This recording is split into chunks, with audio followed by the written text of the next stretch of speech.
আসসালামু আলাইকুম ওয়া রাহমাতুল্লাহি ওয়া বারাকাতুহু।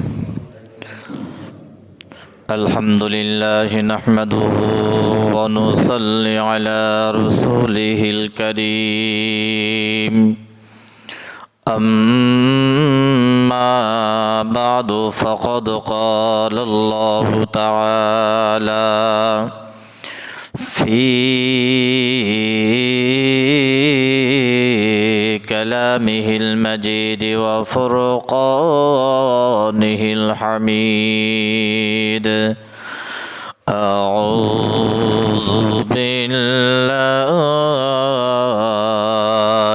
من الشيطان الرجيم. بسم الله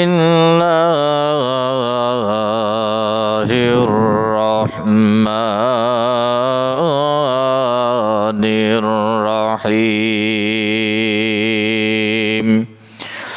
يا أيها الذين آمنوا اتقوا الله وكونوا مع الصادقين.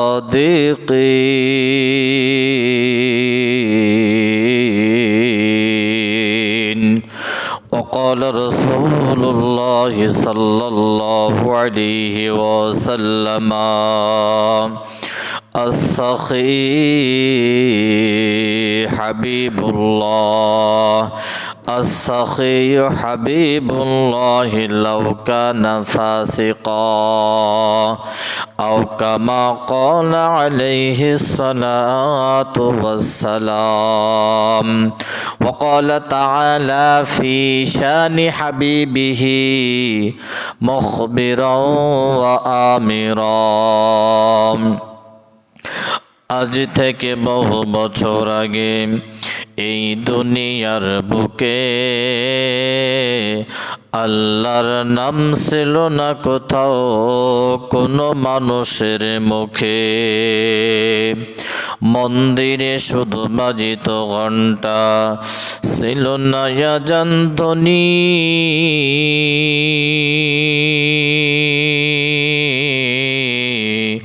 যে আধারে করিতে তুমি হে সাধুকে রম্বানি, মানুষের মাঝে মানুষ রূপে জন্ম নিয়া মানুষের মন করিলা জয়।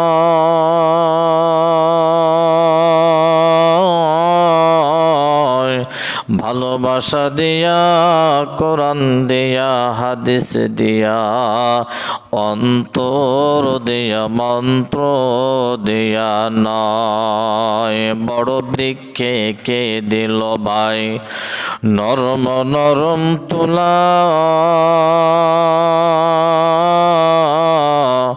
কালিয়া দেশে চৈত্র মাসে জমিন মাঝে ধুলা। মরিচি গাছকে দিল ভাই মরিচে এত ঝাল,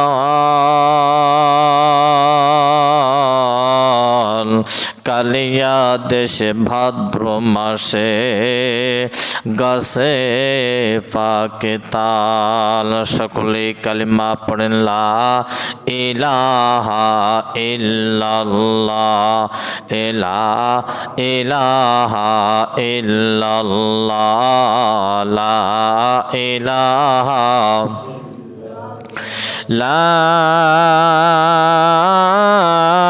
ইলাহা ইল্লাল্লাহু মুহাম্মাদুর রাসূলুল্লাহ। পড়ুন বালাগাল উলা বিকামালিহি কাশাফাত দুজা বিজামালিহি হাসনাতু জামিউ খিসালিহি সাল্লু আলাইহি ওয়া আলিহি। আলহামদুলিল্লাহ, দলমত নির্বিশেষে মহান আল্লাহ তাআলার দরবারে কালিমাতুশ শুকর আদায় করি। সকলেই বলি আলহামদুলিল্লাহ। লক্ষ কোটি দরুদ ও সালাম বর্ষিত হোক বিশ্ব নবী নবীদের নবী সৈয়দুল মুরসালিন সৈয়দুস সাকালাইন ইমামুল মুরসালিন রাহমাতুল লিল আলামিন সেই নবীর উপরে ভক্তিগত চিত্তে ওদার মনস্কে মোহাম্মদ বাপ নিয়ে পিস অফ মাইন্ড আত্মপ্রশান্তি সহকারে নবীর ভালোবাসা দিলের মধ্যে সঞ্চয় করে আবেগভরা মন নিয়ে দরদ ভরা কণ্ঠ নিয়ে আর্দ্রতার সাথে ভদ্রতার সাথে স্পষ্টতার সাথে হীনমন্যতাকে ঝেড়ে মুছে আওয়াজ করে পড়ুন সাল্লাল্লাহু আলাইহি ওয়াসাল্লাম। মুআজ্জিজ মুহতারাম সম্মানিত উপস্থিতি, আল্লাহ পাক রব্বুল আলামিন অসংখ্য অগণিত আয়াতের মধ্য থেকে আমি ছোট্ট একখানা আয়াত আপনাদের মাঝে তেলাওয়াত করেছি। আল্লাহ পাক রব্বুল আলামিন বলেন, ইয়া আইয়ুহাল্লাযীনা আমানুত্তাকুল্লাহ ওয়া কুনু মাআস সাদিকিন, হে ঈমানদার গণেরা, হে মুত্তাকি গণেরা, হে পরহেজগার গণেরা, হে সলফে সালেহিনেরা, তোমরা শোনো, তোমরা আমার কাছ থেকে বুঝে নাও, আমি আল্লাহ পাক রব্বুল আলামিন তোমাদেরকে বলছি, তোমরা এমন একটা লোকের সঙ্গী হয়ে যাও, এমন একটা ভালো লোকের সঙ্গে তোমরা চলো যেই লোকটা সত্যবাদী, আমার কাছে যে ব্যক্তিটা দামি সেই ব্যক্তির তোমরা অনুসারী হয়ে যাও। বলেন সুবহানাল্লাহ। তাহলে সত্যবাদী সমাজে কোথায় আছে? খোঁজার দরকার আছে না নাই? আচ্ছা, ইতিপূর্বে বলেছিলাম, আপনাদের মনে আছে কি না, সত্যবাদী জরিপ করে তদন্ত করে আমরা খতিয়ে দেখলাম সত্যবাদী লোক পাওয়া যায় গরুহাটি যারা গরুর দালালি করে, তাই না? পাওয়া যায়। আচ্ছা, আরেকটা জরিপ করে দেখি, আমরা যারা এই যে ঘরতালি করি, বিয়ে বন্ধন সৃষ্টি লাগায় ছেলে মেয়েদের, এদের মধ্যে মনে অনেক সত্যতা পাওয়া যায়, তাই না? মিথ্যায় ভাগ বেশি। মাশাআল্লাহ, আপনারা তো অনেক চৌকান না গো। আরেকটা জরিপ করে দেখা গেল, সেটি হলো এই কোর্ট কাছারিতে গেলে যেটাকে বলা হয় উকিল, ওকালতি করতে গিয়ে অনেক সত্য কথাই পাওয়া যায়, আরও মিথ্যা বেশি। মাশাআল্লাহ মাশাআল্লাহ। সত্যবাদী কারা? কোন ব্যক্তিটা সত্যবাদী?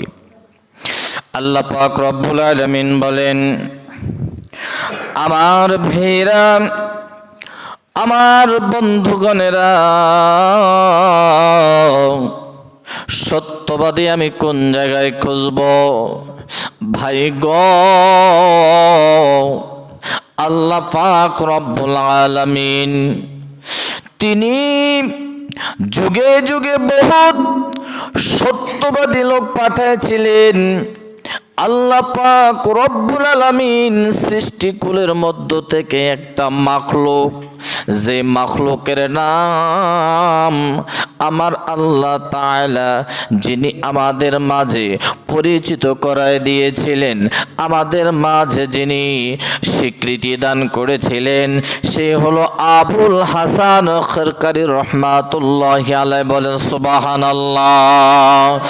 সত্যবাদী কেমনে শিক্ষা নিব? ও যুবক ভাইরা, দাদু ভাইরা, একটা কথা আপনারা আজকে শুনবেন। আবুল হাসান খরকারি রহমাতুল্লাহি আলাইহি তিনি তার স্ত্রীর সঙ্গে হতো না, তার মানে স্ত্রী এত গরম মেজাজের মানুষ ছিলেন।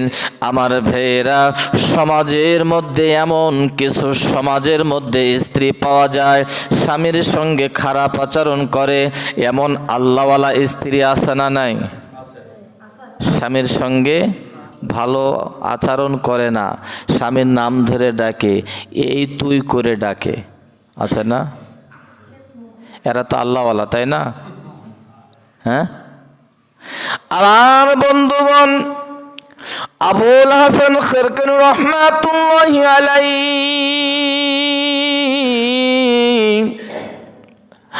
আল্লাহর বান্দা স্ত্রীর সঙ্গে যখন কুলে উঠতে পারলে না, আমার ভাইরা, আবুল হাসান এমন একটা লোক ছিলেন ভাই গো, এমন একটা দামি লোক ছিলেন, এমন একটা মর্যাদা সম্পন্ন লোক ছিলেন। আবুল হাসান খরকারি রহমাতুল্লাহি আলাইহি জাহিরি যেমন পরিমাণে এলেম ছিলেন, বাতেনি ওই পরিমাণ এলেম আল্লাহ তাআলা দান করেছিলেন। বলেন সুবহানাল্লাহ। আবুল হাসান খরকারি রহমাতুল্লাহি আলাইহি স্ত্রীর জ্বালা যন্ত্রণা আর সহ্য করতে পারলেন না, ঘর থেকে তিনি আলাদা হয়ে জঙ্গলে চলে গেলেন। সে জায়গার মধ্যে বাস করতে আরম্ভ